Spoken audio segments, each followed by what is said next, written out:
આજ રોજ આદિવાસી યુવા જાગૃત સેવા મંડળ મોટી ડેલી તરફથી હું આપને બે શબ્દ બોલવા માંગુ છું.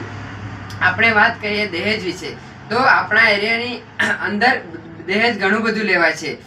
દહેજ લેવાય છે, સોનાના દાગીના લેવાય છે. દહેજ બી 2 લાખ 2.5 લાખ 3 લાખ રૂપિયા લે છે. તો એ દહેજ બધું ઓછું કરવું જોઈએ. કેમ કે આપણે 5 તોલા 6 તોલા 7 તોલા સોનું લઈએ છીએ, તો છોકરી પાસે 5-6 તોલું સોનું બી નથી રહેતું, અને વ્યાજમાં પૈસા કાઢી અને સોનું બી લાવે છે, વ્યાજ બી ભરે છે, અને એની પાસે કશું જ નથી રહેતું. એના છોકરા બી મોટા થઈ જશે ને તો પણ એને દહેજ લેણું પૂરું થતું નથી.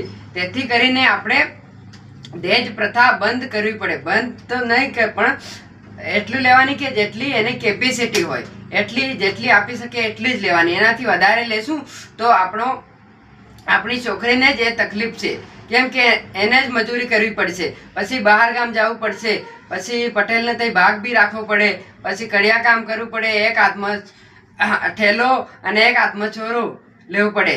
એવું થાય તો આપણે આપણી દીકરીને ભવિષ્ય માટે વિચારીએ તો આપણે દહેજ પ્રથા થોડું ઓછું કરવું જોઈએ, અને આપણી દીકરી સુખીથી જીવન જીવે એવું રાખવું જોઈએ. પછી એટલું જ બોલીને હું મારી વાણીને વિરામ આપું છું. જય હિન્દ, જય ભારત.